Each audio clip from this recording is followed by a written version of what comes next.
자, 오늘은 해치와 글자 쓰는 방법에 대해서 알아보도록 하겠습니다.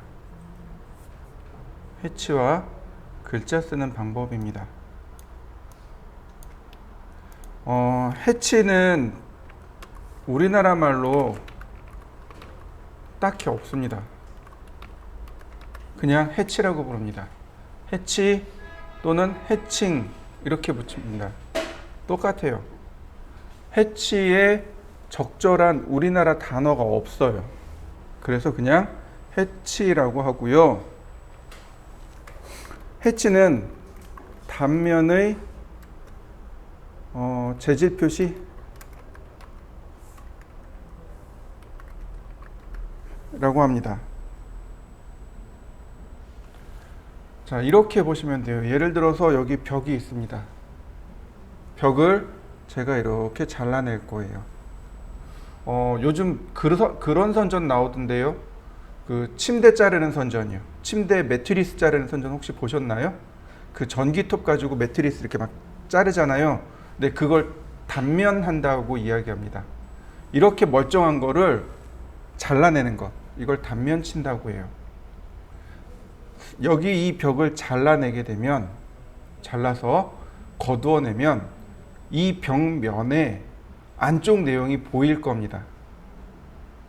이 안쪽 벽면에 형상이 어떻게 생겼는가를 표시하는 것이 바로 단면 표시하는 거고요. 이 단면 중에 일부는 뭔가 막혀 있을 거고 일부는 구멍이 나 있을 거잖아요. 구멍 난 부분은 크게 문제되지는 않습니다. 근데 막혀 있는 부분 같은 경우는 우리가 반드시 체크를 해줘야 됩니다. 그냥 여기 이렇게 돼 있어요. 그냥 여기가 이런 식으로 이렇게 돼 있어요. 이러면 사람들이 못 알아보는 거죠. 그러니까 여기다가 단면 표시를 이렇게 해줍니다. 색칠을 하든지 혹은 패턴을 넣든지 이렇게요. 그러면 사람들이 이 내용을 보고서 여기가 단면 처리됐구나. 그러면 이 부분의 재질이 무엇일까? 이렇게 판단할 수 있습니다. 여기 들어가는 이 무늬결, 패턴이라고 하죠. 이 무늬에 따라서 단면의 모양이 만들어지게 됩니다. 예를 들어서 기계 같은 경우는 이 45도 사선이 스틸을 뜻합니다. 금속을 뜻해요. 그런데 건축이나 인테리어 쪽에서는 이렇게 45도 사선을 쓰면 나무를 뜻합니다. 그러니까 분야별로 조금씩 사용하는 방법이 달라요. 나무도 건축이나 인테리어에서는 두 종류가 있습니다. 수장제가 있고 구조목이 있고.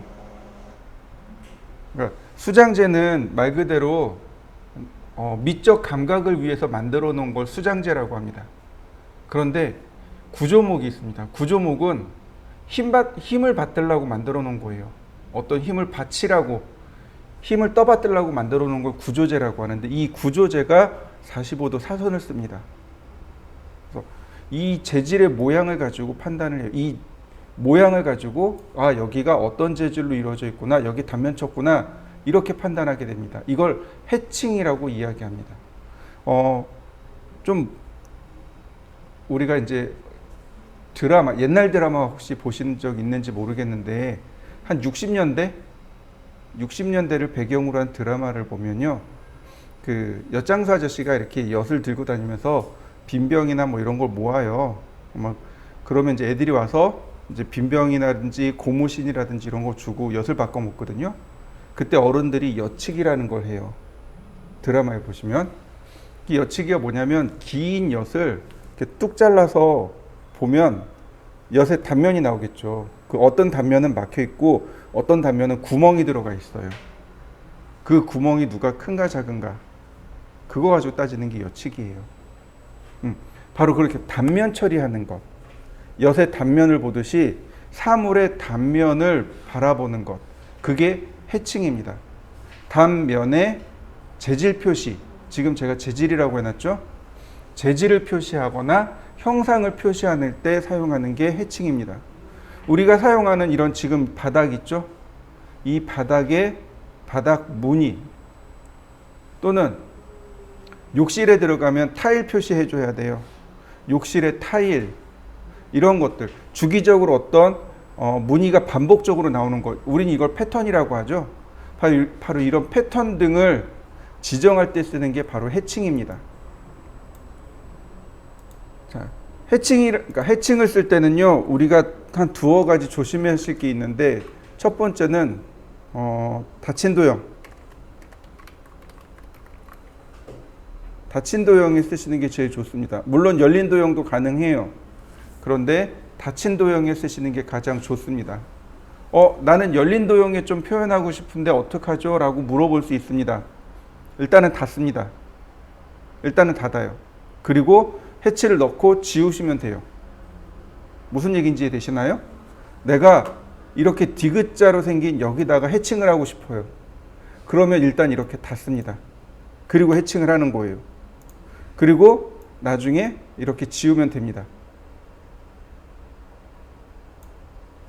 이해되셨나요? 가장 좋은 건 닫힌 도형에 해칭하는 것이 가장 좋습니다. 닫힌 도형이에요.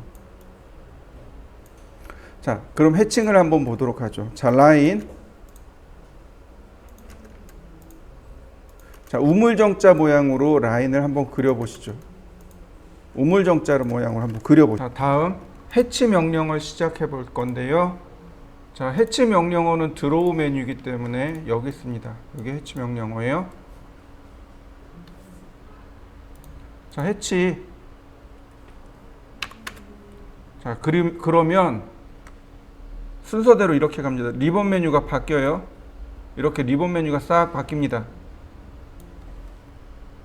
순서대로 갑니다. 왼쪽에서 경계 지정하고, 무늬 지정하고, 속성 지정하고, 그 다음 클로즈, 이렇게 갑니다.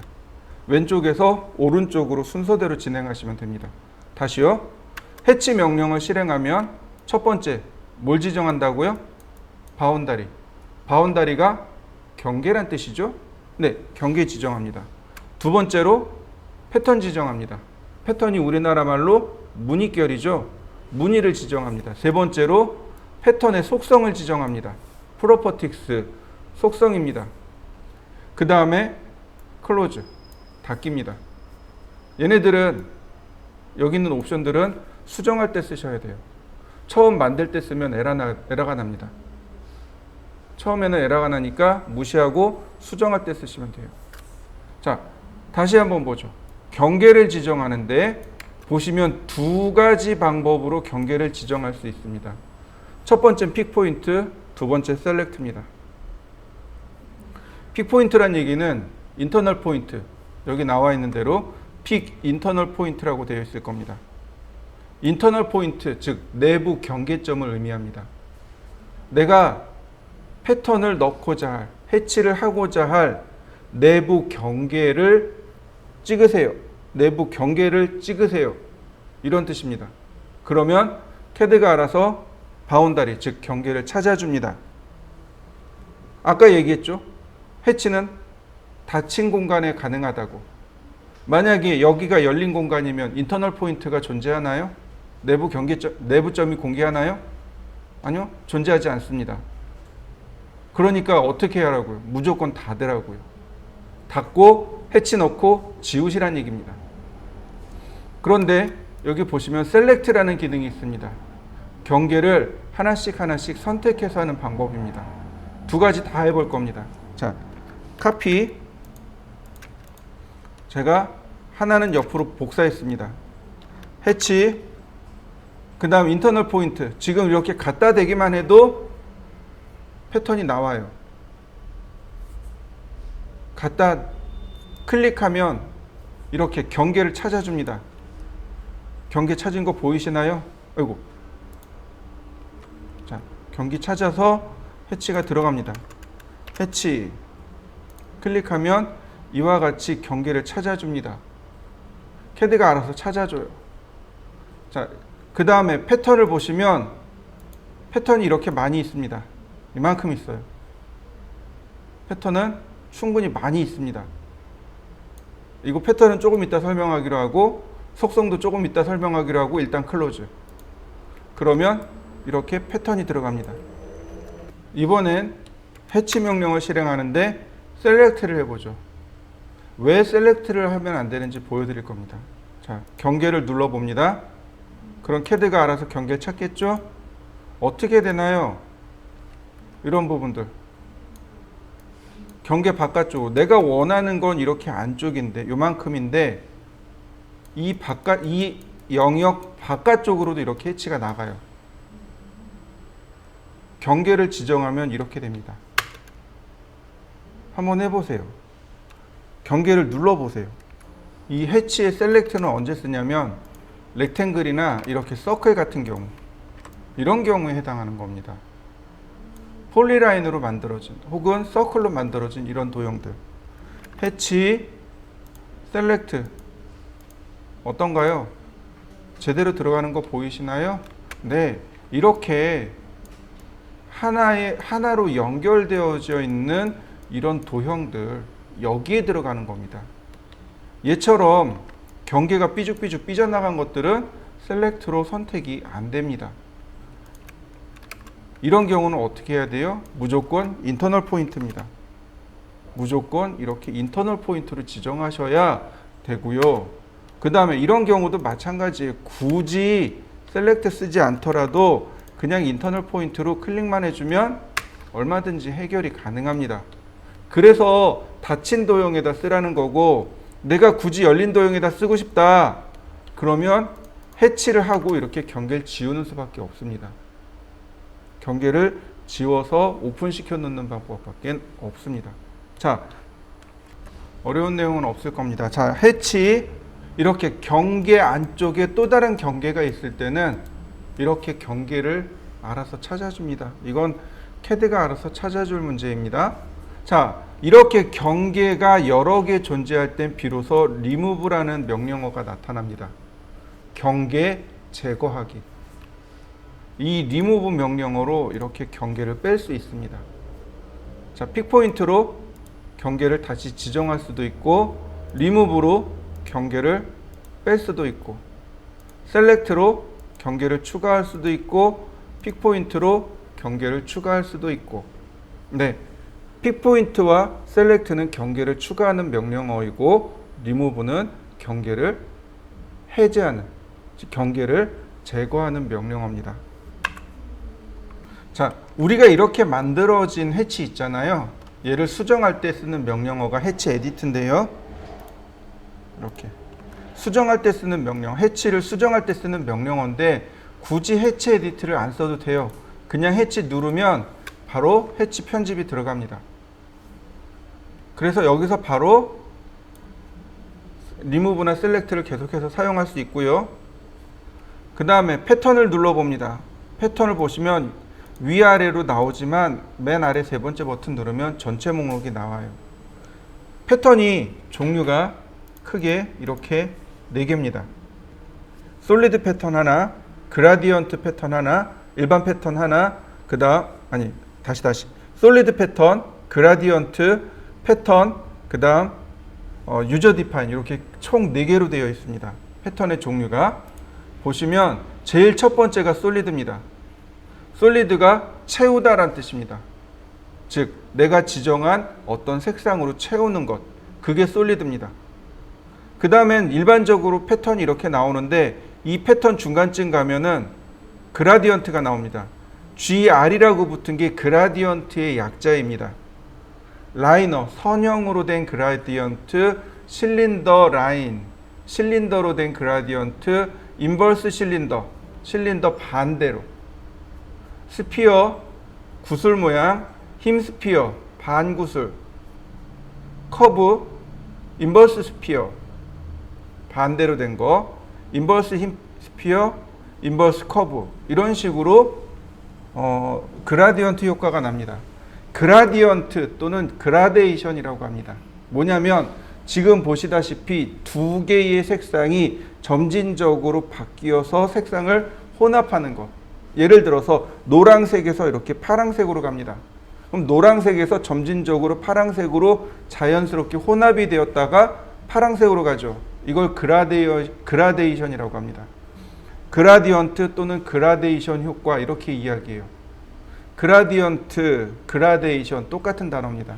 우리가 저녁에 혹은 아침에 해 뜰 때나 해질 때 하늘을 보면 노을이 지죠. 네, 그게 그라데이션입니다. 그게 그라데이션 효과예요. 원래 그라데이션은 미술에서 나온 단어입니다. 이렇게 두 개의 색상을 자연스럽게 혼합시켜서 색상을 처리하는 것, 이걸 그라데이션이라고 하는데, 라이너 그라데이션, 선형으로 가는 걸 말합니다. 선으로 된 거예요. 그 다음에 실린더, 이렇게 볼록한 느낌을 만들 겁니다. 인버스 실린더는 반대되는 오목한 느낌을 만드는 거고, 구슬입니다. 얘는 구슬 효과고요. 힘스피어는 반구슬이고, 커브, 동그랗게 곡선 효과겠죠. 네, 요거는 한 번씩 써보시면 좋을 것 같고요. 그 다음에 또 밑으로 내려가면 일반 패턴이 나오고, 맨 아래 유저라고 하는 것이 있습니다. 얘가 유저 디파인입니다. 여기가 유저 디파인. 얘가 유저 디파인입니다. 사용자 정의란 뜻입니다. 다시 솔리드로 들어갑니다. 제가 솔리드를 선택했어요. 그러면 이 솔리드에 대한 속성을 여기서 지정을 해야 됩니다. 속성을 정의해야 해요. 자, 프로퍼티스를 누르시면 항상 리본 메뉴에 보시면 이렇게 아래 화살표가 있으면 이렇게 메뉴가 숨어 있습니다. 서랍이에요. 메뉴가 숨어 있는 거예요. 여긴 안 내려오죠? 화살표가 없으니까. 눌러보신 다음에 핀으로 고정시키시면 됩니다. 바로 여기서 레이어를 조절합니다. 얘가 레이어예요. 여기가 레이어입니다. 그래서 솔리드는 이렇게 레이어로 지정합니다. 솔리드는 레이어로 색상을 지정합니다. 여기서 굳이 색상을 지정할 필요가 없고, 솔리드는 단색이기 때문에 레이어에서 색상을 지정해서 쫓아가게 합니다. 그러나 그라데이션은 조금 달라요. 그라데이션은 이렇게 두 개의 색상이 나옵니다. 색상 두 개로 바뀌어요. 여기가 첫 번째 색상, 두 번째 색상. 네, 빨간색에서 노란색으로 가는 게 가장 자연스럽죠. 빨간색에서 노란색으로 색상이 바뀌죠. 자, 이렇게요. 그라데이션은 색상을 별도로 지정합니다. 그래서 여기서 색상을 별도로 지정해 줍니다. 그리고 앵글, 각도예요. 45도. 그러면 이렇게 45도로 기울어진 그라데이션이 이렇게 일어납니다.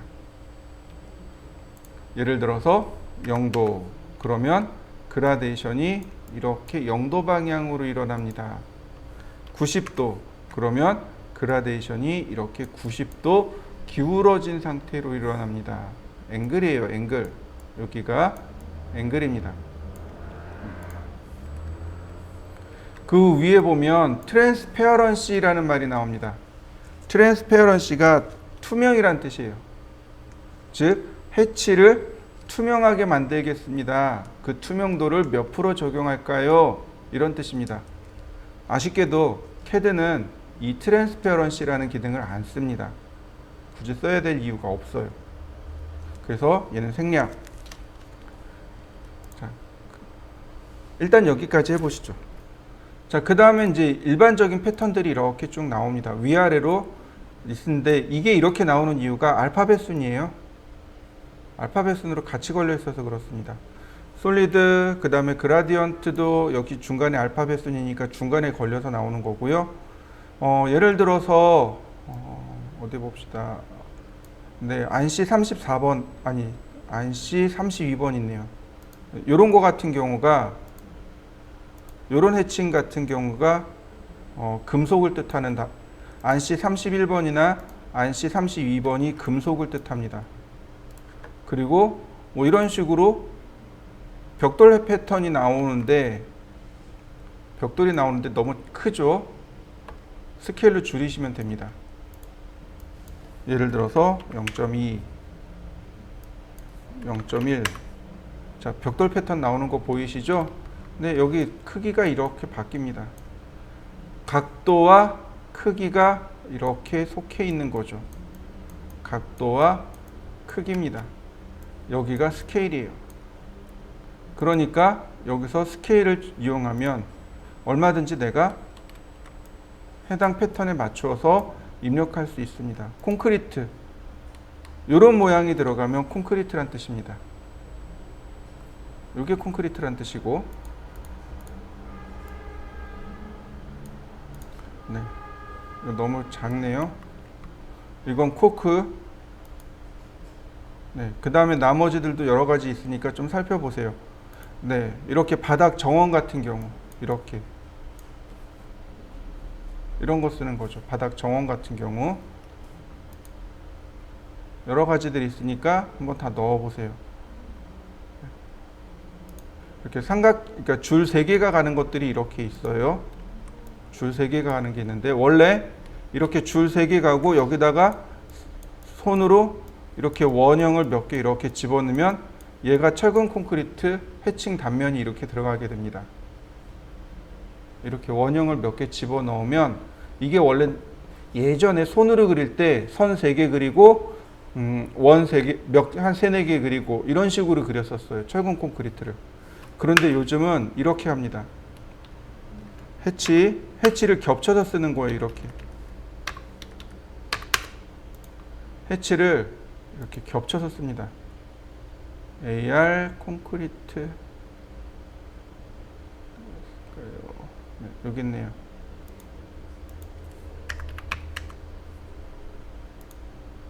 이렇게 겹쳐서 씁니다. 물론 이렇게 겹쳐서 써도 되고 굳이 하나로 놓으셔도 크게 상관은 없습니다. 보통 이렇게 놓으면 아, 여기가 콘크리트구나 이렇게 판단할 수 있어요. 그래서 이런 여러 가지 패턴들을 이용해서 우리가 재질을 표현하게 됩니다.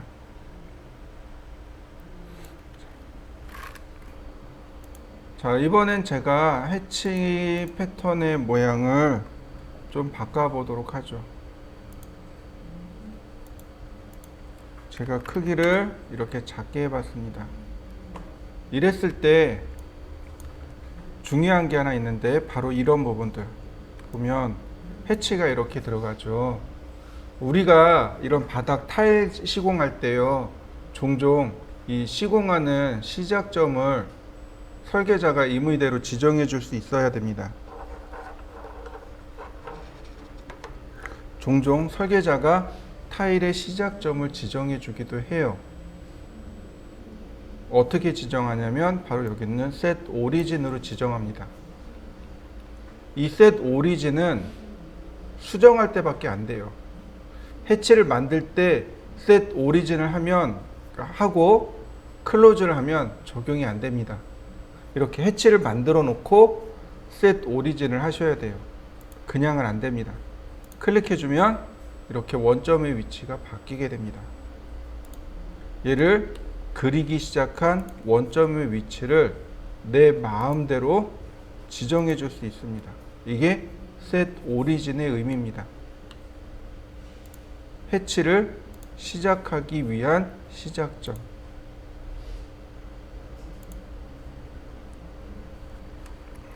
해치. 자, 이번엔 맨 아래로 내리면 유저 디파인이 나옵니다. 사용자 정의 해치입니다. 아무것도 안 나온 것처럼 보이는데, 이 사용자 정의 해치는 여기 스케일에 영향을 받습니다. 스케일을 제가 15로 놨습니다. 자, 크기가 커지는 거 보이시죠?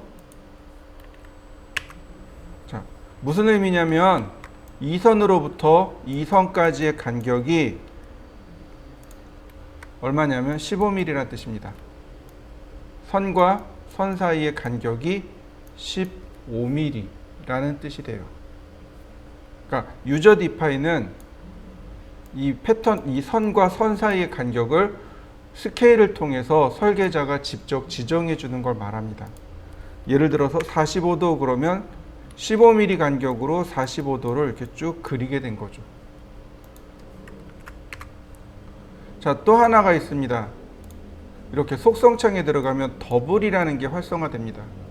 유저 디파인에는 더블이라는 게 있어서 누르면 이렇게 격자 무늬로 나오게 됩니다. 우리 지금 현재 바닥이 이런 타일 무늬로 되어 있죠. 네, 이렇게 타일 같은 경우 더블을 체크해서 사용하게 됩니다. 자,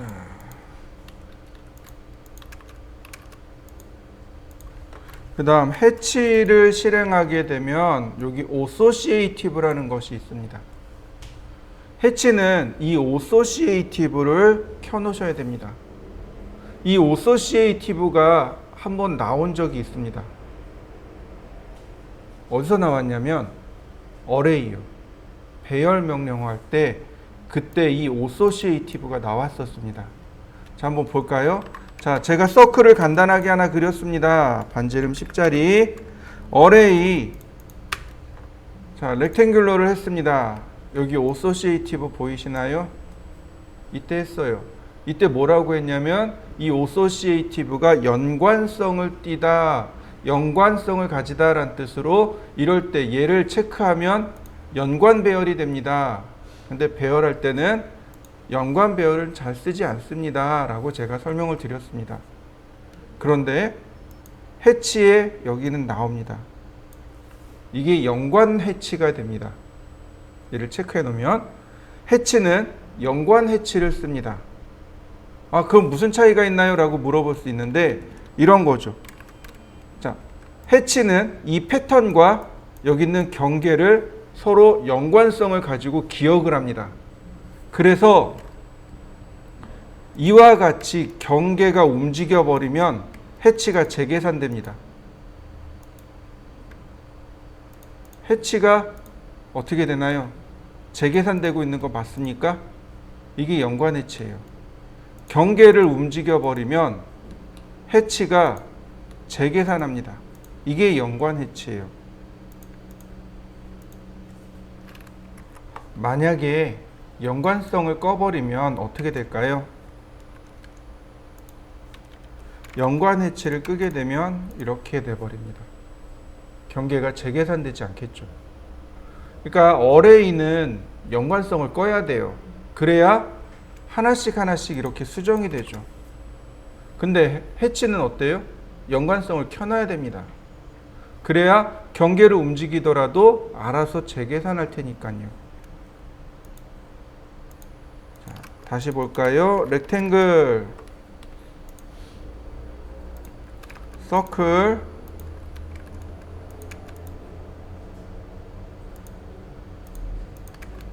다시 렉탱글, 다시 서클, 렉탱글,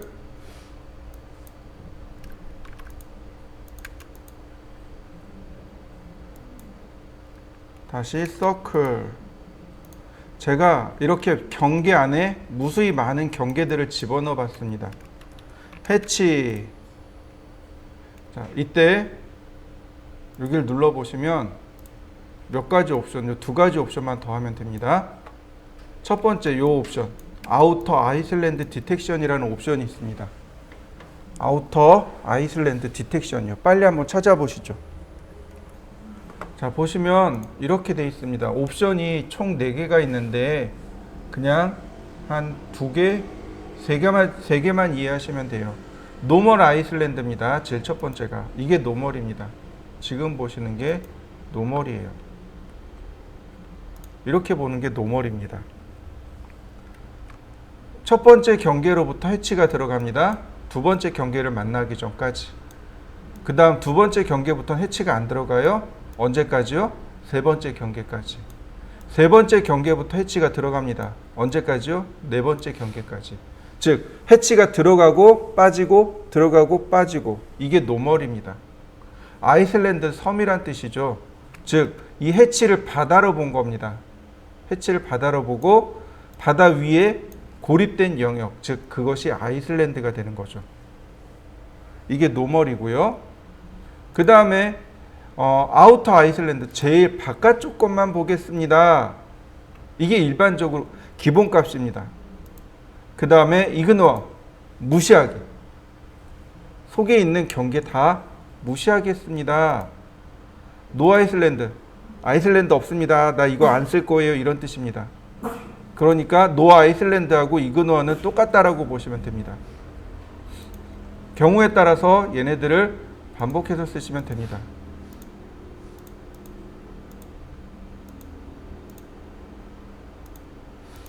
이렇게 상황에 따라서 이렇게 나누어서 쓰시면 되겠습니다. 자, 그리고 제가 경계를 끌고 나가 보죠. 자, 해치를 제가 이렇게 주었고요. 경계를 끌고 나가 보죠.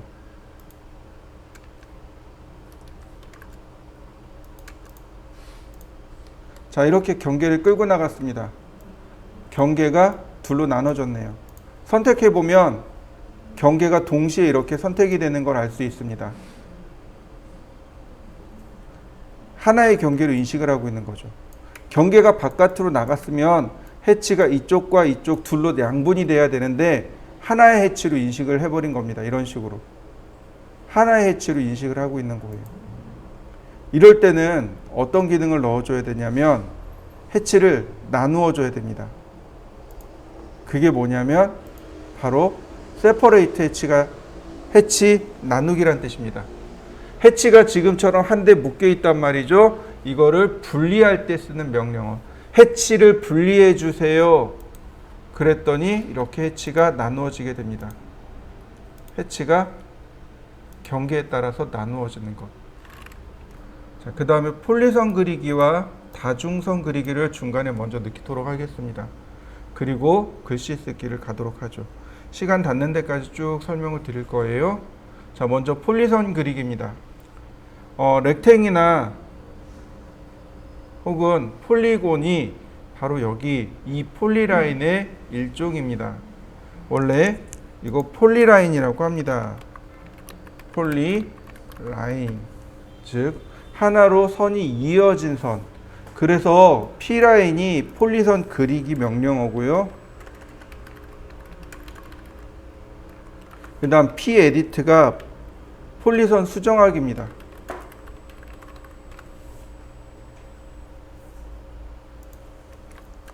P라인은 하나의 연결된 선입니다. 일반 라인을 그리는 거와 사용하는 방법이 동일합니다. 좌표를 이용하고 오스냅을 이용해서 똑같이 선을 그릴 수 있습니다. 이렇게 하나로 연결된 선이 나옵니다. P라인, 그 다음에 시작점을 입력합니다. 자, P라인의 특징이 두 가지가 있다라고 제가 설명을 드렸습니다. 첫 번째, 선이 이어져 있습니다. 두 번째, 선의 폭을 지정할 수 있습니다. 기억나시나요? 렉탱글 할 때 선의 두께를 줄 수 있었습니다. 선의 굵기를 지정해 줄 수 있었어요. 그러니까 똑같이 여기도 하프 위드와 위드가 존재합니다. 위드가 100이라면 하프 위드는 50이 되겠죠. 반폭이니까. 굳이 하프 위드 쓸 필요는 없겠죠. 위드 10mm, 그 다음에 10mm 두 번 들어가요. 스타트 위드, 엔딩 위드 이렇게요. 그러면 선이 이렇게 나가게 되고 그 다음에 엔딩 위드의 두께로 갑니다. 그러니까 다시 위드 0엔터 0엔터. 그러면 선의 굵기를 이렇게 마음대로 지정할 수 있습니다. 자, P라인 시작점 지정하고 넥스트 포인트. 이번에 위드, 스타팅 위드입니다. 시작하는 부분의 선의 굵기 10mm 엔터. 끝나는 부분의 선 굵기 0 엔터. 그러면 이렇게 화살표 모양이 만들어지겠죠. 다시 볼까요? 위드 0 엔터 10 엔터. 위드 0 엔터 0 엔터. 그러면 이렇게 화살표 모양으로도 선의 굵기를 자유자재로 조절할 수 있습니다. P라인 시작점 지정해주고 그 다음에 보면 아크라는 기능이 있습니다. 아크를 누르면 여러 가지 방법들이 많이 나와요. 각도를 이용해서 혹은 중간점을 이용해서 혹은 반지름을 이용해서 혹은 두 번째 점을 이용해서 네, 그냥 별로 의미는 없습니다. 자, 이렇게 아크를 바꾼 다음에 라이너를 이용해서 선으로 이렇게 다시 바꾸어 줄 수 있고요. 다시 아크를 이용해서 이런 식으로 모양을 만들 수도 있습니다. 근데 굳이 이렇게 쓰지 않아요. 왜요? 그냥 라인 이용하는 거죠. 그냥 라인 이용해서 그 다음에 우리가 이제 가장 익숙한 건 이거죠. 서클 투 포인트, 서클 투 포인트.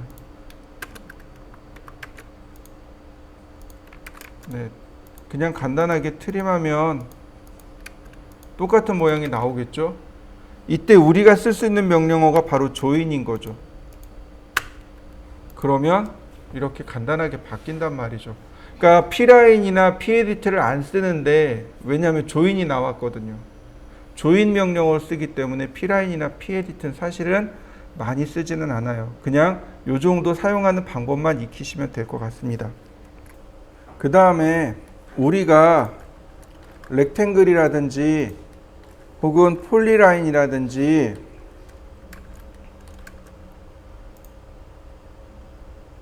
이거 전부 다 P라인이라고 제가 설명을 드렸을 겁니다.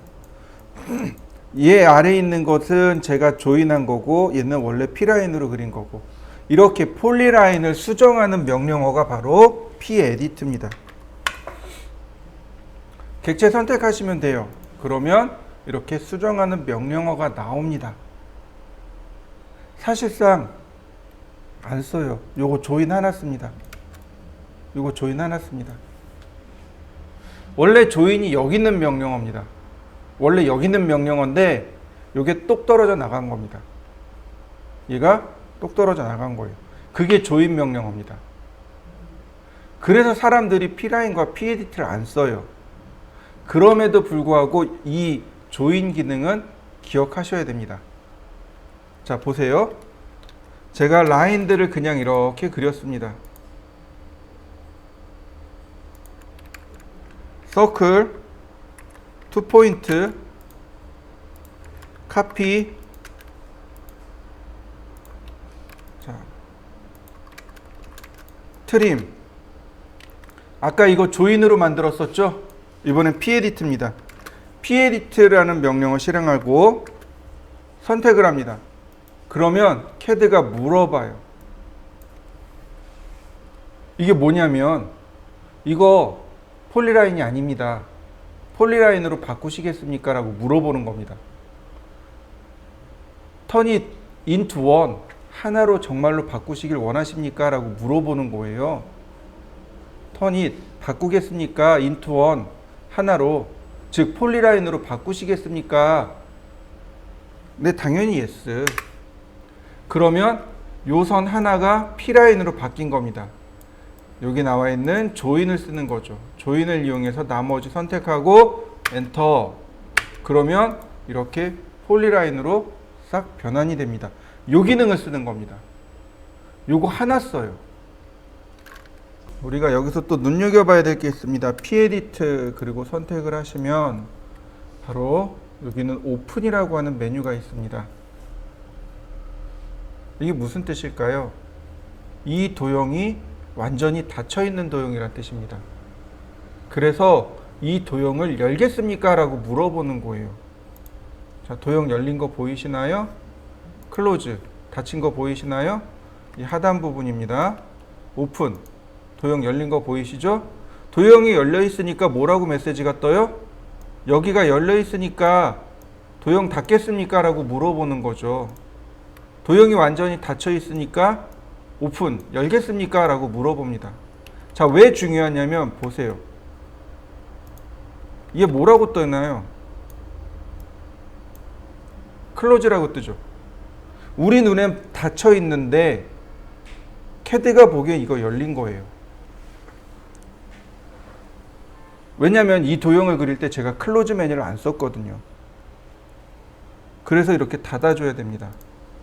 이제 오픈 뜨네요.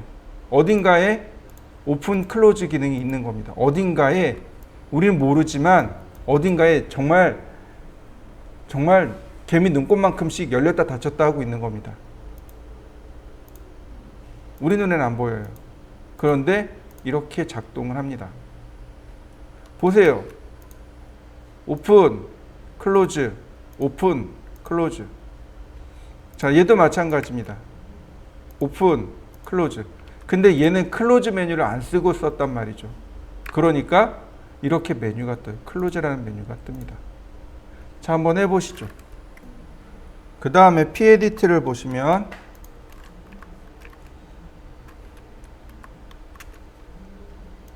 이런 기능이 있습니다. 위드라는 기능이 있어서 여기서 선의 굵기를 이렇게 지정해 줄 수 있습니다. 위드 0, 위드 5 이런 식으로 선의 굵기를 지정할 수 있습니다. 이것도 기억해 두셔야 돼요. 자, 이렇게 봅니다. 렉탱글 골뱅이 420,297 옵셋 10mm. 요거 A3 도면이죠. 420297이니까. 근데 이 안쪽에 얘 있죠. 이 안쪽에 있는 이 선의 굵기가 1mm입니다. 이 선의 굵기가 1mm예요. 이거 조절하는 방법이 두 가지가 있어요. 첫 번째, 선택하고 컨트롤 1키 누릅니다. 그러면 여기 글로벌 위드를 이용해서 선의 굵기를 이렇게 지정해 줄 수 있어요. 이게 첫 번째. 두 번째 방법입니다. 바로 P-에디트입니다. P-에디트. P-에디트 선택하고 위드. 바로 이 두 가지 방법이 존재해요. 자, 여러분들도 한번 해보시죠. 자, P-에디트 선택하고 보시면 여기 두 가지 기능이 있습니다. 피트와 스플라인이라고 하는 기능이 있습니다. 피트 곡선으로 바꾸어 주세요. 스플라인 곡선으로 바꾸어 주세요. 이런 뜻입니다. 피트 곡선은 정점과 정점을 통과하는 곡선이라고 제가 설명을 드렸습니다.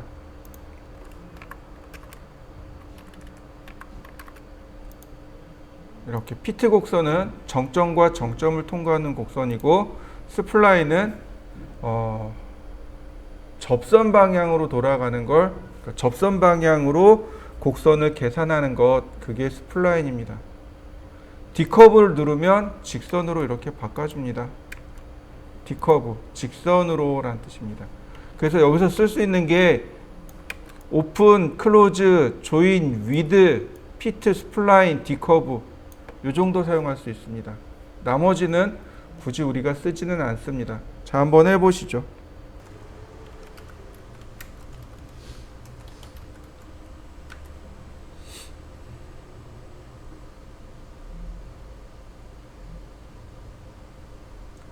자, 이번에는요.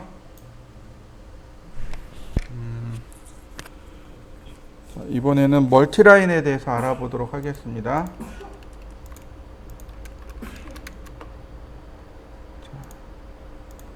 멀티라인입니다. 이 멀티라인은 커맨드를 직접 쓰셔야 돼요. 자, 멀티라인, 즉 결국은 다중선이라고 합니다. 다중선이라고 해요. 왜 이런 다중선이 나오게 됐냐면 건물의 벽체를 생각하시면 됩니다. 교재들을 가지고 오셨을 거예요. 교재 어디를 보시냐면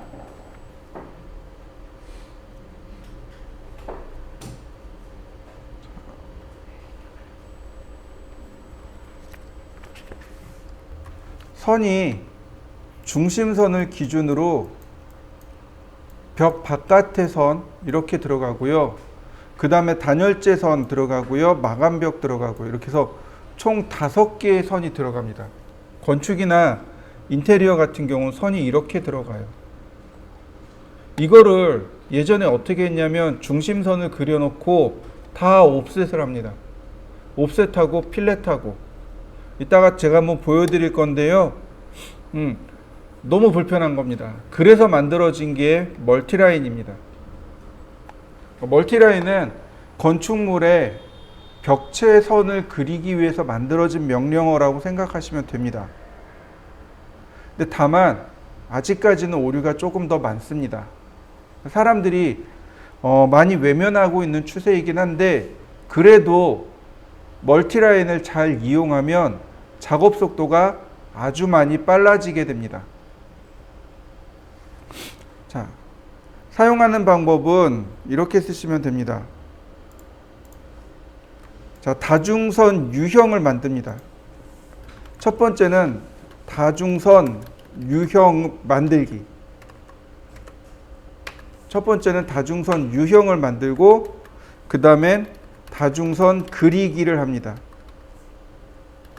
그 다음에 다중선 편집합니다. 어디서 문제가 있냐면 여기서 문제가 있어요.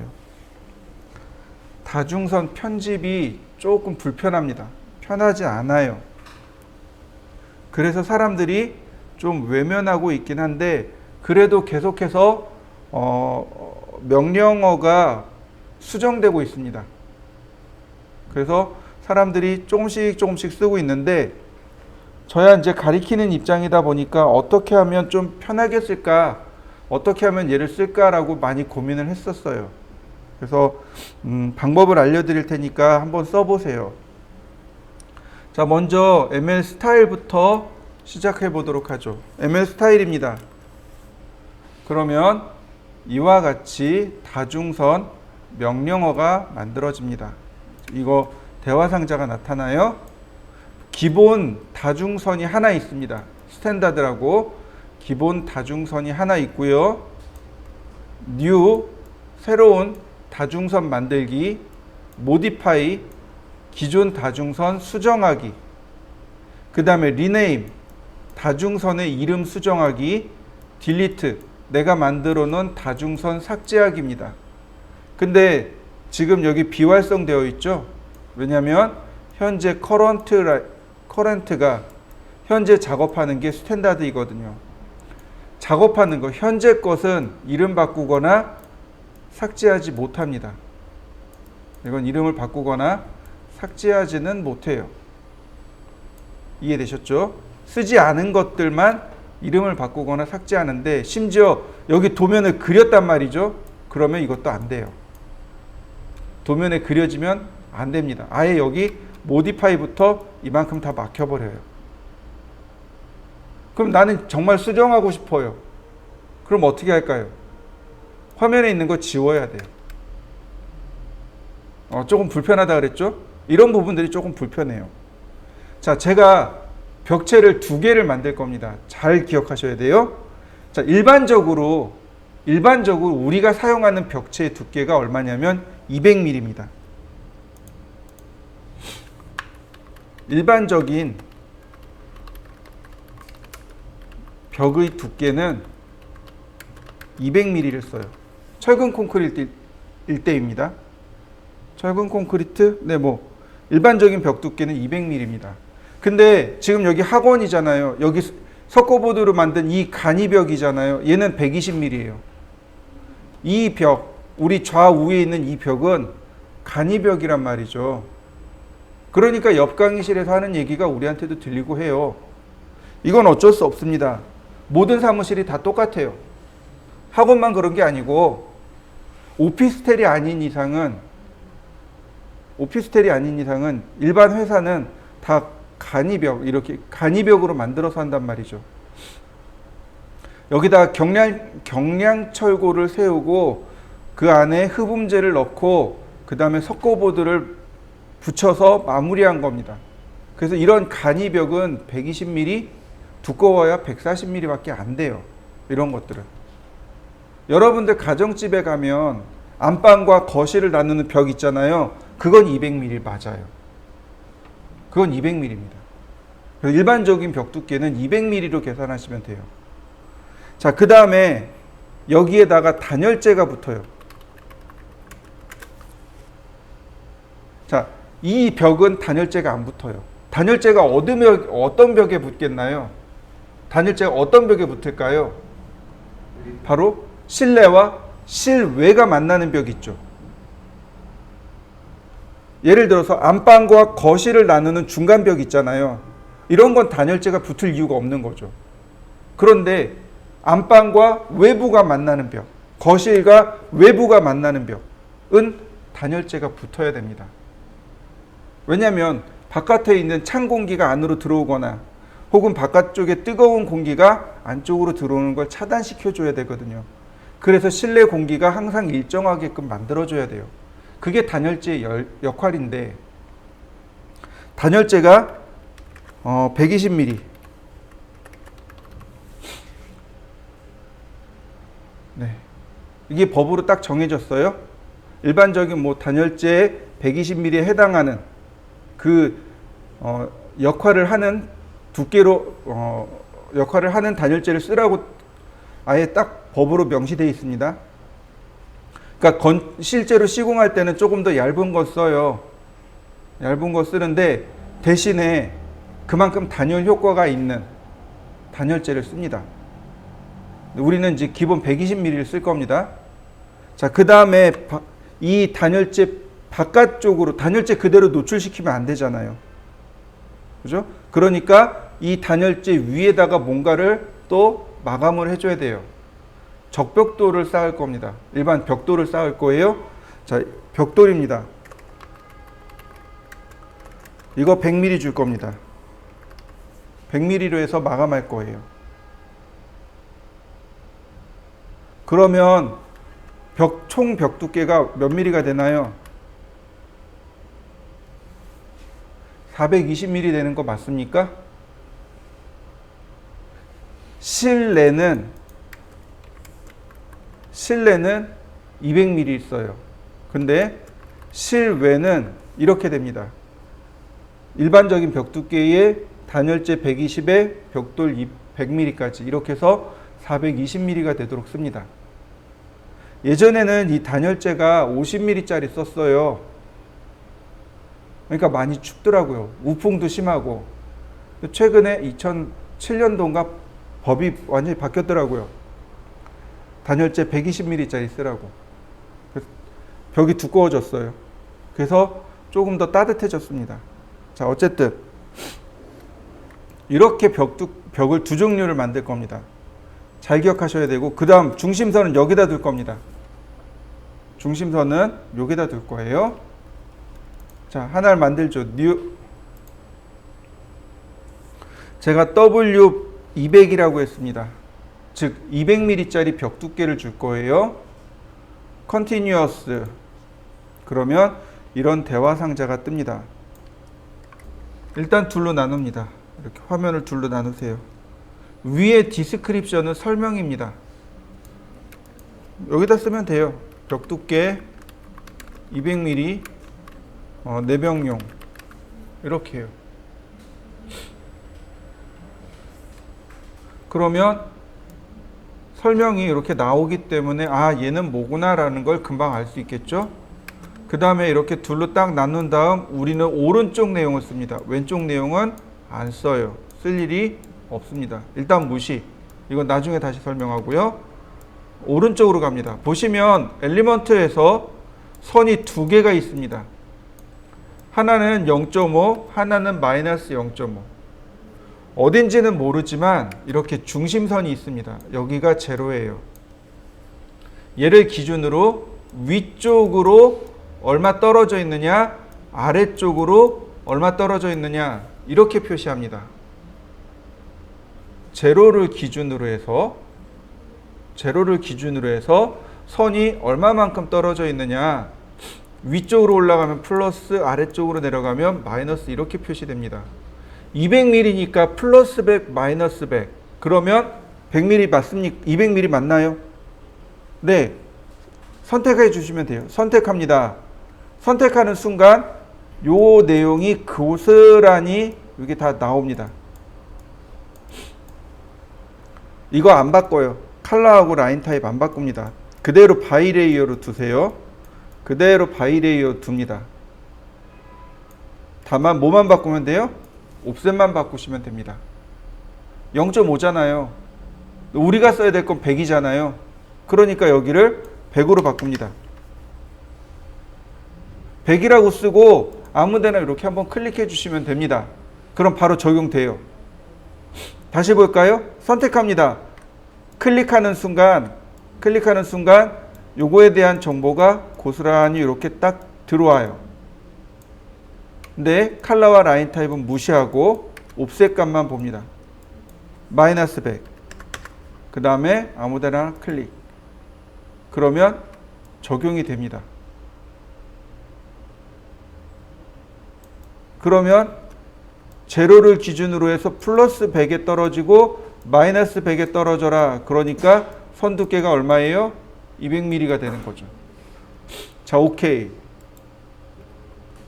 그러면 이렇게 W200을 선택하면 벽 두께 200mm 내벽용이라고 주석이 나오고 이와 같이 미리 보기, 이 선에 대한 미리 보기가 이렇게 나오게 됩니다. 하나 더 만들겠습니다. New W420 그리고 Continue. 자, 이번엔 벽 두께가 420이고 외벽용인 거죠. 일단 여기까지 해보시죠. 그러면 역시 만들 건데 보세요. 여기 Add 버튼하고 Delete 버튼이 있습니다. Add는 여기 있는 엘리먼트를 추가할 때 쓰는 거고 Delete는 삭제할 때 씁니다. 자, 추가하면 이렇게 0에 들어갑니다. 0에 들어가요. 자, 무슨 얘기인지 여기서 보겠습니다. 제로가 여기 있죠. 자, 보세요. 이렇게요. 여기가 제로입니다. 그러면 이 아래쪽으로 마이너스 100mm, 위쪽으로 플러스 100mm 이렇게 되겠죠. 그래야 200mm가 나오죠. 맞나요? 자, 근데 단열재가 120mm죠. 여기서 120mm가 더 가야 돼요. 그러면 전체 몇 mm인가요? 220mm가 되네요. 선이 이렇게 있는 거죠. 여기가 0이 되는 거고 여기가 마이너스 100이 되는 거죠. 그러면 여기는 플러스 100이 되는 거고 여기는 플러스 220이 되는 거죠. 요 두 선의 차이가 120mm. 그 다음에 다시 100mm를 더 갑니다. 그러면 320mm. 즉 0을 기준으로 해서 320mm와 100mm를 더하면 총 420mm. 맞나요?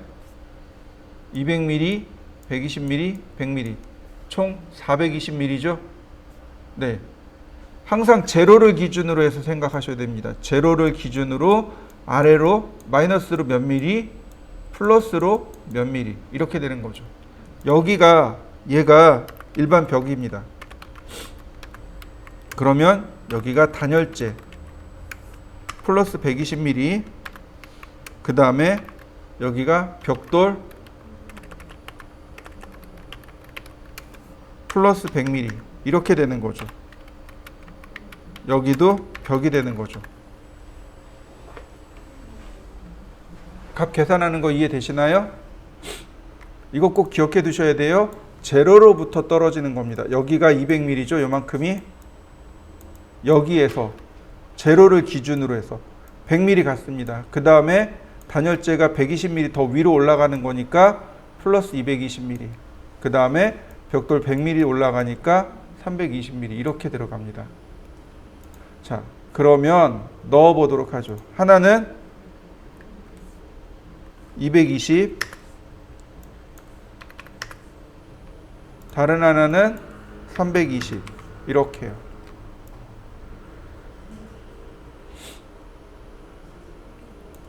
그리고 오케이. 그러면 선이 만들어집니다. 여기 교재에 나와 있는 내용과 조금 다르긴 할 텐데 일단 보시죠. 자, 제일 먼저 레이어를 세팅하세요. 중심선을. 그 다음 X라인 0도선 하나 90도선 하나 옵셋 4000.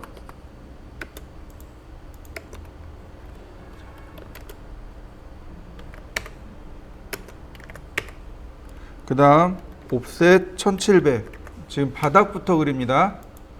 바닥 아래쪽에서 왼쪽에서 오른쪽으로 그리는 겁니다. 옵셋 4900, 옵셋 3500.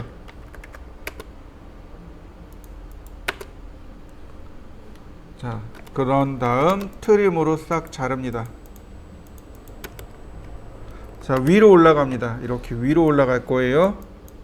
오른쪽에서 이렇게 위로 올라갈 겁니다. 옵셋 1800, 옵셋 2500, 옵셋 5800. 자, 트림으로 지우면 전체 큰 모양은 이렇게 완성됩니다.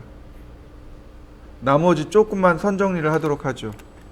선의 모양이, 벽체 선의 모양이 이렇게 지나갑니다. 이렇게 지나가죠. 그러니까 트림으로 지웁니다. 자, 이렇게 지나가고 있죠. 여기서 한 번 더 이렇게 꺾어지네요. 자, 트림으로 한 번 더 지우고요. 자, 여기는 선이 없으니까 삭제하고요. 그 다음 여기 여기 값이 1750입니다. 옵셋 1750. 자, 그 다음 1300이네요. 옵셋 1300. 자, 트림으로 자르면 이런 모습이 만들어집니다. 옵셋 2200. 자, 트림으로 선을 정리하니까 이렇게 해서 선이 하나가 정리가 됐고요. 이 부분에 여기가 1200으로 되어 있네요. 여기서부터 이 아래쪽으로 1200, 옵셋 1200. 자, 선을 연장을 시켜봤습니다. 이렇게 생겼네요.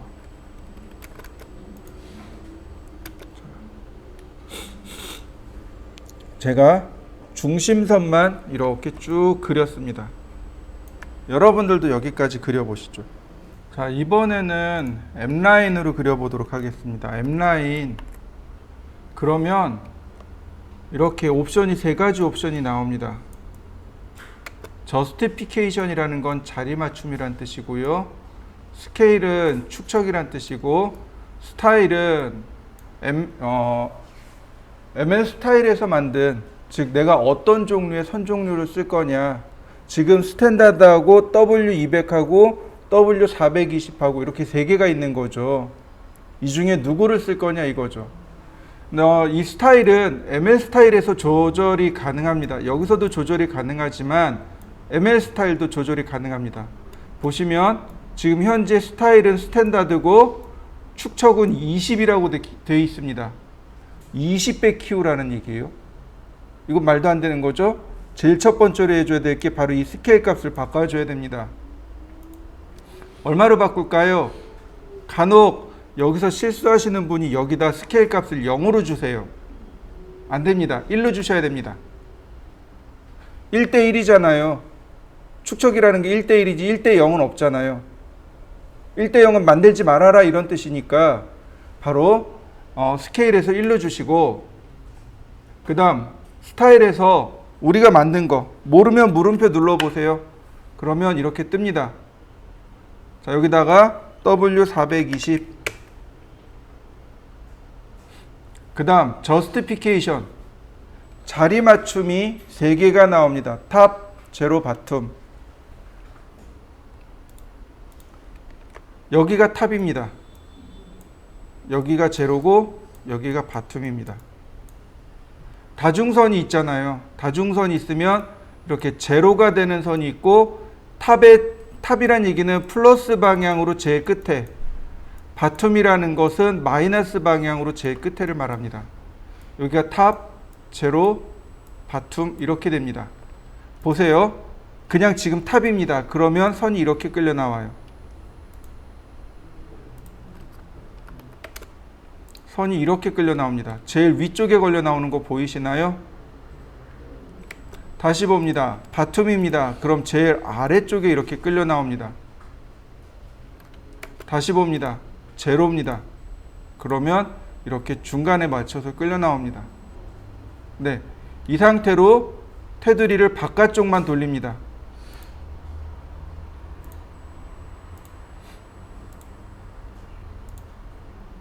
자, 맨 마지막은 클로즈, C 누르고 엔터. 그럼 테두리 돌아간 거 보이시나요? 네, 굉장히 편하죠. 이거 어떻게 하냐면 이렇게 합니다. 옵셋 100mm, 옵셋 120mm, 옵셋 100mm. 자, 선 선택하고 레이어를 바꿔주고요. 필렛 이렇게 작업합니다. 그런데 여기만 그런 게 아니고 나머지 다 똑같이 작업해야 돼요. 시간이 오래 걸리는 거죠. 그런데 멀티라인은 그냥 쭉 그리기만 하면 되는 거죠. 자, 저는 ML 스타일에서 혹은 여기 이름이 들어가잖아요. 가급적이면 한글을 잘 안 써요. 대부분 다 영어를 씁니다. 파일 이름 설정할 때도 대부분 다 영어를 써요. 한글을 잘 안 써요. 왜냐하면 컴퓨터라는 것 자체가, 컴퓨터 자체가 영어권에서 만들어졌잖아요. 그러다 보니까 한글 이름이나 한글 파일을 쓰거나 그러면 혹시 나중에 문제가 생길 수도 있어요. 물론 파일명 같은 경우는 문제가 안 생기겠지만 이런 부분 같은 경우는 혹시 잘못될 수도 있어요. 그래서 여기에 사용되는 이름은 항상 영어로 쓰고 주석에만 한글을 달아놔요. 그러니까 어떻게 해요? M라인에서 스타일을 바꿀 때 여기에 W420만 쓰면 된단 말이죠. 근데 만약에 여기 한글이 들어가면 에러가 날 수 있단 말이죠. 그러니까 이런 건 조심하셔야 돼요. 내가 아무리 여기다가 물음표 찍어서 확인할 수 있어도 분명히 여기 이렇게 확인이 가능하지만 이쪽에 이름이 확인이 가능하지만 여기다 한영이 들어가는 순간 에러가 날 수 있단 말이죠. 그래서 가급적이면 이름을 영어로 써주시는 게 좋고, 또 하나 이미 한글을 썼어요. 그럼 어떻게 하냐면, 자, 스타일 바꾸는 방법 두 번째입니다. ML 스타일에서 여기서 커런트로 바꿔주시면 됩니다. 선택하고 셋 커런트로 해버리면 커런트가 현재 작업하는 이란 뜻이에요. 현재 작업하는. 그러면 M라인에서 굳이 안 바꿔도 돼요. 무슨 얘기인지 이해되셨나요? 선택하고, 자, 지금 보세요. W200이잖아요.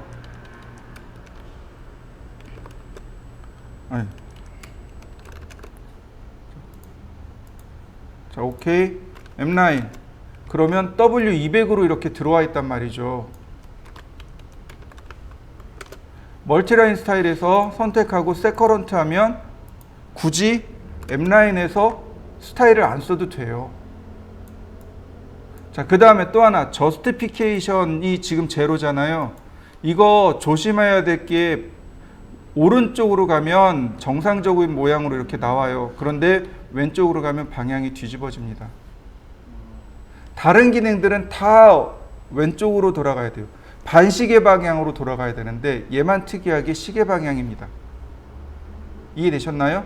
네. 다른 건 다 반시계 방향이에요.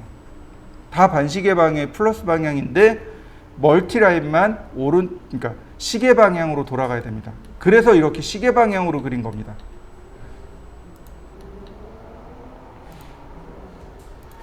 요거는 좀 기억해 두셔야 되겠고요. 자, 그 다음에 맨 끝에 와서 클로즈. 자, 이 안쪽의 벽들은 전부 다 200mm짜리 벽이란 말이죠. 그러니까 M라인 스타일에서 W200으로 바꾸고, 자, 그리면 그냥 바로 해결이 되는 거죠. 이렇게.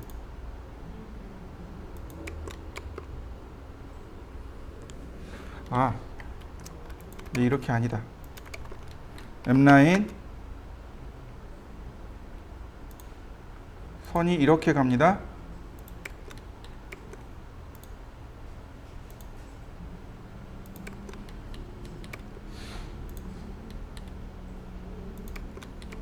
선을 따라 그리시면 돼요. 그러면 다 해결이 됩니다. 여기는 중문이라 그냥 넘어가고요. 여기는 창고니까 자, 이렇게 했습니다. 자, 여기까지 한번 완성시켜 보시죠. 여기까지 하셨을 거예요. 이제 문제가 생겼습니다. 얘네들을 이제 작업을 해야 돼요.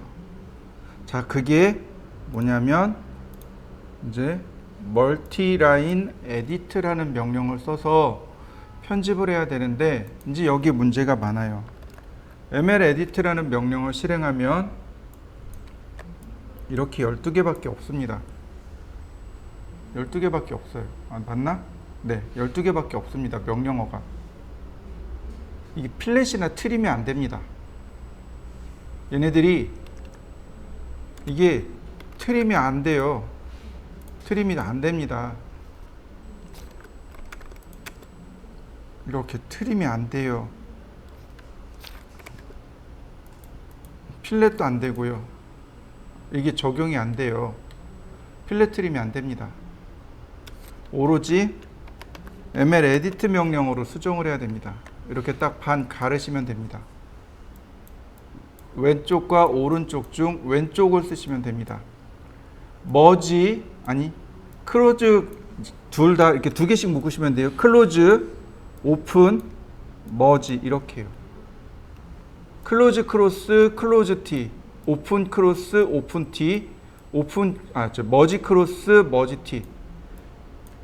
닫고 교차하기, 닫고 자르기, 열고 교차하기, 열고 자르기, 합치고 교차하고, 합치고 자르기, 이런 뜻이에요. 자, 제가 간단하게 멀티라인을 좀 그려보겠습니다. W420, 그 다음에 이렇게 3개를 그렸습니다. 그 다음 ml 에디트, 클로즈드 크로스입니다. 먼저 통과할 거 선택합니다. 얘가 먼저 통과하고 얘는 이렇게 중간에 잘릴 겁니다. 거꾸로 됐네. 다시요. ml 에디트, 잘리고 통과하고. 그림 모양으로 나오나요? 잘리고 통과하고. 근데 끝에가 어떤가요? 이렇게 교차되는 부분이 닫혀 있죠. 그래서 클로즈드 크로스입니다. 닫힌 상태에서 교차하기란 뜻이에요. 자, 다시 봅니다. 오픈 크로스입니다. 끊어지고 통과하고. 자, 오른쪽과 왼쪽을 비교하면 어떤가요? 왼쪽 건 닫혀 있고 오른쪽 건 열려 있죠. 다시 봅니다. 머지 크로스. 닫히고 통과하고. 가운데 합쳐진 거 보이시나요? 차이점이 이렇게 됩니다. 자, 이번에 다시 보겠습니다. ml 에디트. 이번엔 T 기능입니다. T. 자, T는 트림입니다. 트림. 남길 부분을, 지금 선이 이렇게 T자가 되는 거죠. 그러니까 남길 부분 선택하고 통과할 거 선택하고, 남길 부분과 통과할 부분. 다시 볼까요? 남길 부분과 통과할 부분. 다시 봅니다. 남길 부분과 통과할 부분. 그럼 클로즈드 T, 오픈 T, 머지 T. 각각 닫히고 열고 합쳐지고. 자, 이렇게 세 가지도 한번 해보시죠. ml 에디트 보시면 이제 이번엔 절반 나눠서 오른쪽이요. 보시면 오른쪽부터 보겠습니다. 커트 싱글, 커트 올, 웰드 올. 한 줄씩 자르기입니다. 커트 싱글 하나씩 자르는 거고, 커트 올은 전체를 자르는 건데 보세요. 커트 싱글입니다. 두 점을 지정해 주면 이렇게 한 줄만 이렇게 커트가 됩니다. 이거 브레이크하고 똑같은 기능이라고 보시면 됩니다. 다시 볼까요? 이번엔 커트 올입니다. 그러면 이렇게 줄이 잘리는데 얘가 잘리는 게 아니에요. 이게 끊어진 게 아닙니다. 중간에 이 부분이 감추어져 있다라고 생각하시면 좋아요. 다시 웨일드 올 두 선을 클릭하면 다시 연결을 해줍니다. 조인과 같은 기능이라고 생각하시면 돼요. 그 다음에 코너 조인트, 끝에를 이렇게 조인해 주는 기능입니다. 그러니까 필렛과 같은 기능이라고 보시면 됩니다. 필렛처럼 이렇게 끝에를 조인해 주는 기능이 조인트입니다. 자, 요건 한번 해보시죠. 그러면은요, 여기 add vertex와 delete vertex라고 하는 부분이 있습니다. 요거는 멀티라인 스타일에 대해서 조금만 더 공부를 해야 되는데요. 자, 보도록 하겠습니다. 자, ML 스타일 하나를 다시 만들죠. new. 이번엔 W 테스트라고 했습니다. 똑같은 거 그대로 쓸 겁니다. 그리고 세커런트 쓸 겁니다. 자, 여러분들도 이렇게 하나 만들어 보시죠. 이 W 테스트를 모디파이 하도록 하죠. 제가 오른쪽에 있는 내용만 설명드렸어요. 왼쪽에 있는 건 아직 설명 안 드렸는데 이 왼쪽 거를 이해를 하셔야 됩니다. 자, 보시면 이렇게 보시면 됩니다. 미리 보기가 여기 있어요. 미리 보기가 여기 나옵니다. 미리 보기가 있고요. 자, 보시면 캡 부분이 이렇게 있습니다. 캡입니다. 캡. 캡은 쉽게 얘기해서 뚜껑이죠. 이 끝나는 부분에 마감을 할 거냐 말 거냐, 마감이란 뜻이에요. 시작하는 부분에 선으로 혹은 호로, 자, 클릭해 봅니다. 그러면 이렇게 선으로 마감합니다. 엔드 누르면 끝나는 부분도 선으로 이렇게 마감하게 됩니다. 아우터 아크로, 이너 아크로, 그러면 이렇게 호로 마감을 하겠습니다. 이런 뜻이 되는 거죠. 라인을 넣으면 라인도 이렇게 마감을 하게 됩니다. 자, 또 보시면 필이라는 기능이 있습니다. 이 안쪽에 내부에 선들을 다 채우는 겁니다. 내가 지정한 색으로 채우기가 필입니다. 이거 이런 식으로 색을 칠하고, 자, 오케이. 그 다음에 M라인, 그러면 이렇게 내부에 이렇게 채우기가 들어갑니다. 굳이 이것도 쓸 일은 없습니다. 자, 그 다음 또 보시면 지금 이제 설명할 내용이 바로 이거예요. 디스플레이 조인트. 조인트가 뭐냐면 관절이란 뜻입니다. 즉 벌텍스, 정점의 위치를 뜻해요. 자, 조인트, 즉 정점을 보여라. 그러면 이렇게 됩니다. 그러면 정점이 생기는 부분마다 이렇게 마디가 생겨납니다. 자, 마디 생겨난 거 보이시나요? 이렇게 마디가 들어갑니다. 마디 들어가는데 바로 얘입니다. ML 에디트에 들어가면 add vertex, delete vertex가 바로 이거예요. add vertex가 이 마디 추가하는 겁니다. 그러면 마디는 이렇게 스트레치를 이용해서 얼마든지 수정이 가능해집니다. 다시 ML 에디트에 들어가시면 delete vertex가 있습니다. 마디 삭제하기입니다. 이렇게 내가 원하는 대로 마디를 삭제할 때 쓰는 명령어입니다. 자, 보시면 이렇게 마디가 남아있죠. 마찬가지예요. ML 에디트를 주면 여기다가 이렇게 add vertex를 주면 이렇게 마디가 들어가는데 여기는 표시가 안 나잖아요. 그러니까 이렇게 그림만 남게 됩니다. 디스플레이 조인트를 안 했기 때문에 여기 표시가 안 나요. 대신에 이렇게 스트레치를 이용해서 구부려 줄 수 있는 거죠. ML 에디트 딜리트 버텍스 정점 삭제하기를 통해서 이렇게 작업을 할 수 있습니다. 자, 이렇게 수정할 수 있는데 이제 이런 부분들을 우리가 전부 다 수정을 해야 돼요. 근데 문제가 되는 부분이 여기 하나 있습니다. 이거 안 될 수 있어요. 여기 안 될 수 있습니다. 자, 보세요. 이런 부분들은 상관이 없습니다. ML 에디트 그 다음에 머지 티로 남길 부분, 자를 부분. 그러면 간단하게 편집이 돼요. 이렇게 다 찾아서 정리하시면 됩니다.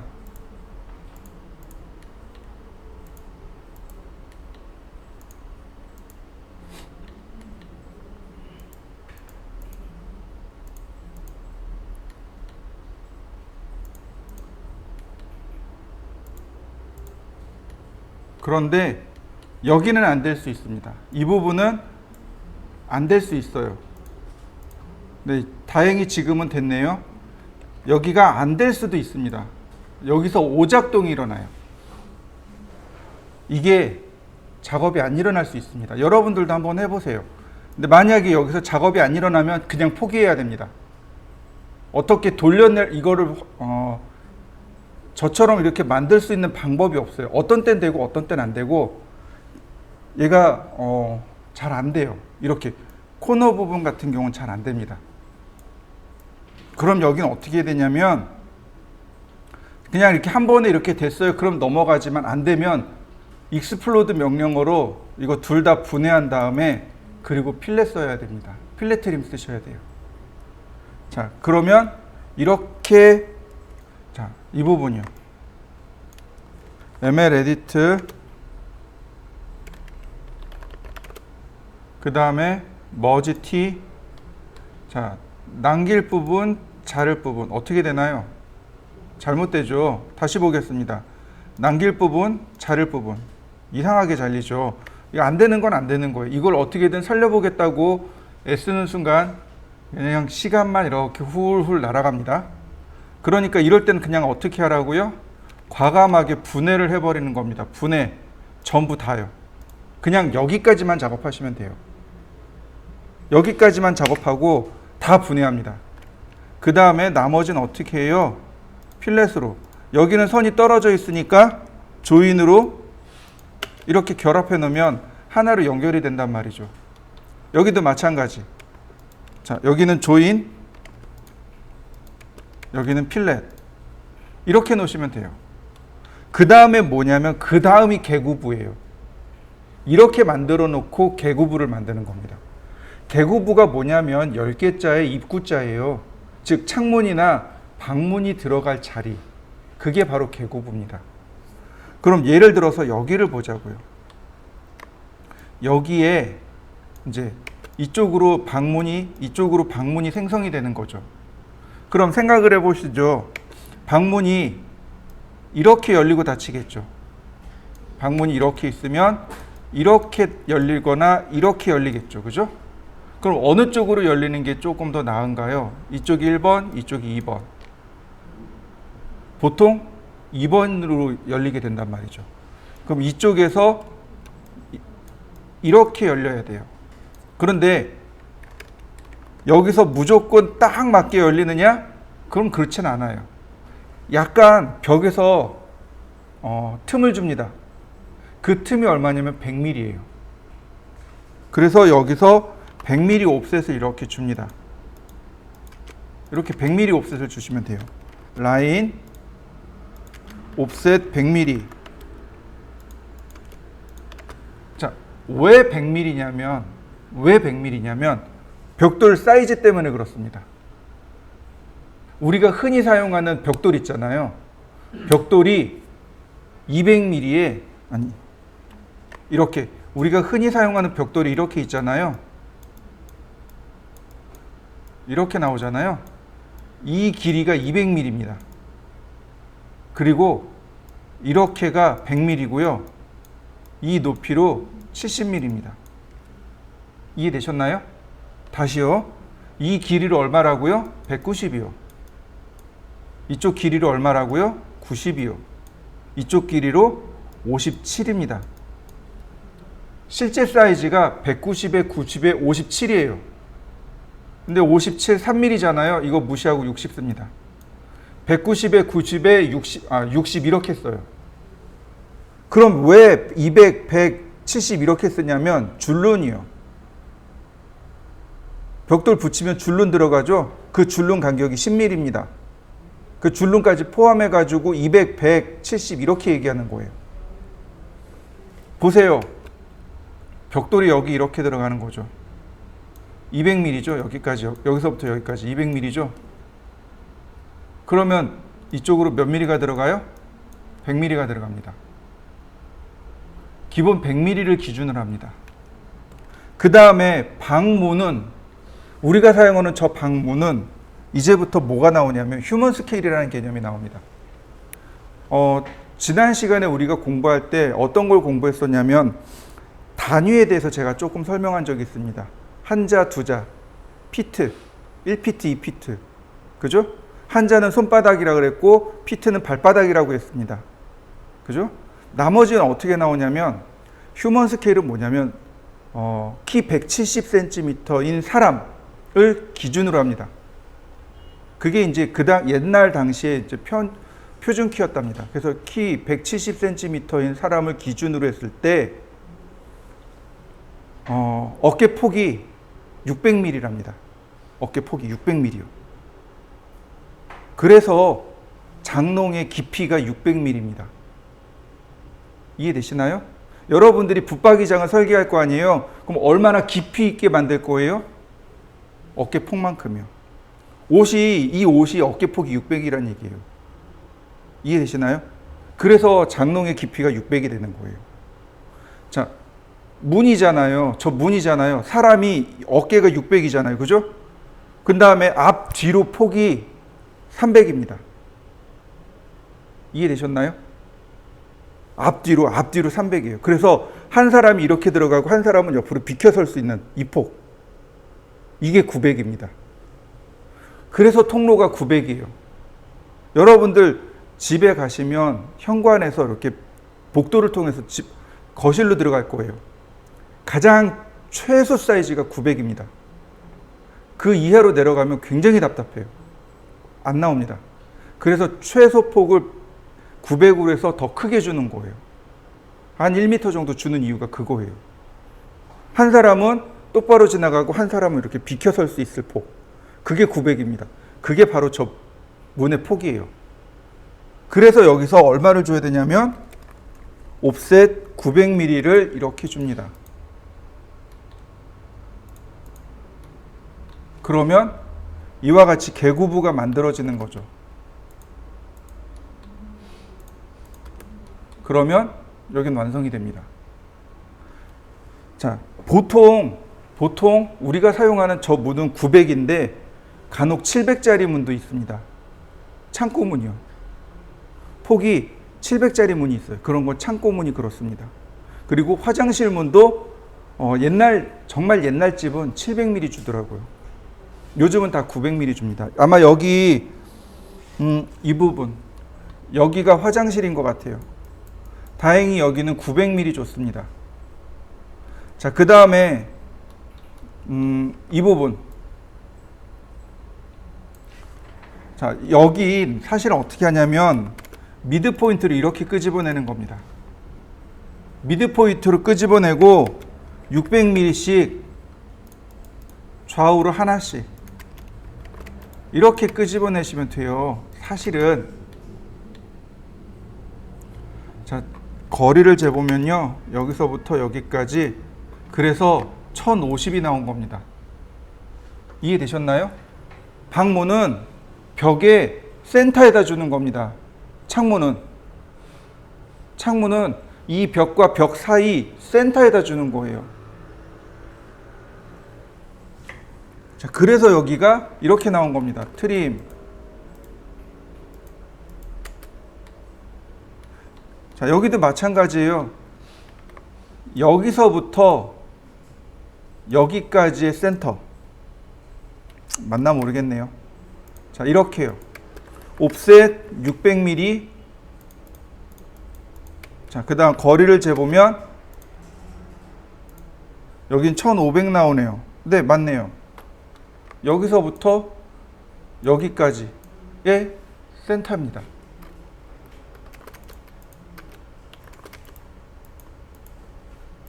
센터예요, 센터. 이렇게 해주시면 돼요. 창문은 고민할 거 없습니다. 창문은 센터에다 주시면 돼요. 자, 창문은 문 한 폭이, 문 한 짝이 600mm로 계산하면 됩니다. 창문은 600mm로 계산해요. 두 자입니다. 그러니까 두 장이잖아요. 이쪽 한 장, 이쪽 한 장. 그래서 두 개가 이렇게 겹쳐서 왔다 갔다 하잖아요. 그래서 1200이 되는 겁니다. 그런데 여기 거실이잖아요. 거실 같은 경우는 유리창이 4장이죠. 그러면 2400mm를 보시면 맞습니다. 여기는 2600 줬네요. 아, 아니네. 2600이 아니죠? 네, 2400 주시면 맞아요. 거실창은 2400입니다. 왜냐하면 600mm 창이 4개 있거든요. 그래서 2400이 되는 거고, 그 다음에 누구를 작게 주냐면 욕실이요. 욕실은 작게 줍니다. 이해되셨나요? 욕실 창은 프라이빗한 공간이잖아요. 여기는 프라이버시를 지켜줘야 되잖아요. 욕실에서 내가 샤워를 하는데 창이 이따만해요. 못 하잖아요. 그죠? 그러니까 욕실 창 같은 경우는 작게 뺍니다. 그래서 여기는 얼마 뺐냐면 600mm 줬어요. 그 여긴 600mm 준 겁니다. 보통 450, 900mm짜리 작게 주셔도 돼요. 아, 여긴 600 줬구나. 600mm? 네. 여긴 600 줬네요. 자로 계산하시면 돼요. 한 자, 두 자. 한 자가 300이죠? 그러면 두 자 쓰면 600 맞죠? 한 자 반, 한 자 반, 900. 이렇게 계산하시면 돼요. 그래서 나머지는 이런 식으로 넣으면 되고, 그 다음에 여기는 어떻게 하냐면, 여기 책 하단에 50mm 주라고 돼 있어요. 옵셋 50mm. 그래서 이렇게 마무리 지으라고 돼 있는데, 이거 50mm 주지 마시고요. 100mm 주세요. 옵셋 100mm. 이렇게요.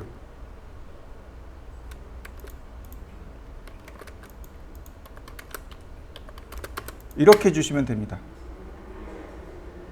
이렇게 주시면 돼요. 좀 특이하죠? 자, 왜 그러냐면 여기가 철근 콘크리트입니다. 여기가 철근 콘크리트예요. 여러분들 생각을 해보세요. 누굴 먼저 만들어요? 철근 콘크리트로 먼저 벽을 만들고 거기에다가 단열재를 붙이고 마감을 하겠죠. 그러니까 얘가 먼저 만들어진 거예요. 이렇게 철근 콘크리트가 먼저 만들어지고 이 위에 단열재를 붙인 겁니다. 그런데 단열재 끝까지 못 하잖아요. 그러니까 여기에다가 이렇게 100mm짜리 벽돌을 이렇게 붙이는 거예요. 그리고 나머지 벽돌을 이렇게 붙이는 겁니다. 그래서 여기 폭이 100mm가 되는 거예요.